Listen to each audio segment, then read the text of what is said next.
What if the royal wedding we all thought was a fairy tale was actually a trap? A secret decision that forced the Queen to break every royal rule and changed the monarchy forever. Welcome back to your favorite royal drama channel, where we uncover the hidden truths behind the crown. Today, we're diving into the shocking story of Harry and Meghan's wedding, the day that wasn't about love, but about fear, pressure, and a quiet storm that nearly tore the royal family apart. You won't believe what really happened behind those palace doors, so stick around because this is going to blow your mind. Let's start at the beginning. When Prince Harry brought Meghan Markle to meet the Queen, the palace was already buzzing with tension. Harry was head over heels, but the Queen, she saw something else: ambition, charm, and a spark of trouble. Still, she wanted to give Meghan a chance. In a move that stunned everyone, she invited Meghan to Sandringham for Christmas, something no unmarried woman had ever been offered. She even welcomed Meghan's mom, Doria Ragland, and her dad, Thomas Markle, to make her feel at home. But here's the crazy part. Meghan refused to bring her mom and threw a fit when the palace invited her dad.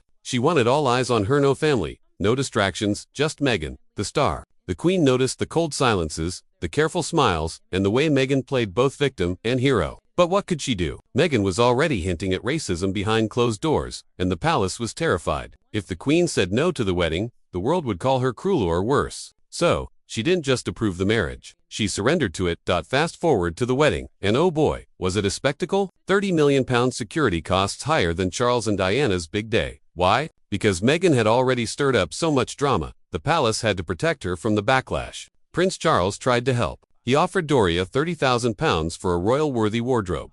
But Meghan shut it down, telling her mom to stay away from pre-wedding events. Then came the guest list. The palace begged Meghan to include her family, her dad, her wheelchair-bound sister, anyone. Instead, she sent invites to Hollywood A-listers, who barely knew her. No cousins, no siblings, just celebrities. It was a power move, and the Queen saw it for what it was: a stage, not a wedding. Meghan wasn't joining the royal family, she was rewriting the script to make herself the star. The morning of the wedding felt heavy, not magical. The Queen looked tired, Charles uneasy, and Doria, she sat alone in a pale green coat, the only family member Meghan allowed, while the royal side overflowed with dukes and duchesses. Every camera caught that heartbreaking image, but guess what? It was planned. Charles tried to balance things, hiring a black choir and an American pastor to celebrate Meghan's heritage. But the Queen knew this wasn't about unity, it was a message to the world. Meghan, the lonely outsider, adored by millions, walking into a monarchy that didn't understand her. And here's where it gets wild. Months before, Princess Eugenie had announced her own engagement, a sweet, elegant celebration planned for October. But when Meghan dropped a pregnancy bombshell right after Eugenie's news, the press forgot her overnight. Royal staff started noticing a pattern every time another royal had a moment.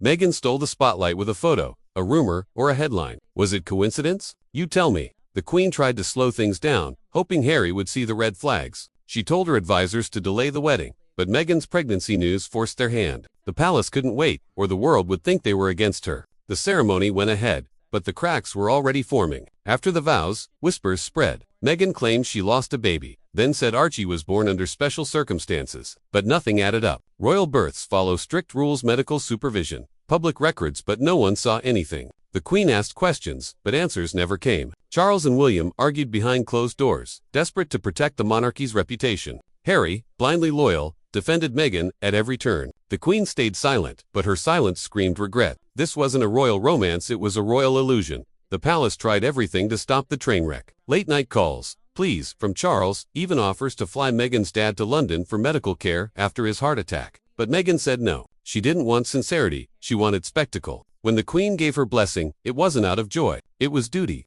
She knew saying no would brand the monarchy as cold or prejudiced. So, she let the wedding happen, and the fallout was brutal. Harry became distant, snapping at William, pulling away from his family. Meghan controlled every photo, every statement, building a narrative that the royals shunned her for her race, the very thing the Queen had tried to avoid. The irony: her kindness was turned into a weapon. Years later, the shadow of that wedding still looms. The Queen is gone, and King Charles carries the crown and the scars. Insiders say he'll never forgive Meghan for forcing his mother's hand. He remembers the millions spent, the family fractured, and the world laughing at a monarchy that fell for it. Now, Charles is quietly tightening the rules: legal reforms, succession plans to make sure no outsider can exploit the crown again. Meanwhile, Meghan shines from across the ocean, her image polished, her ties to the royals severed. The palace calls it the shotgun wedding, born not of love, but of fear and brilliant manipulation. The Queen's last great mistake, Charles's lasting wound. So, what do you think? Was Meghan a mastermind or just misunderstood? Drop your thoughts in the comments. so I'm dying to hear them. And stick around, because next week, we're spilling more royal secrets you won't believe.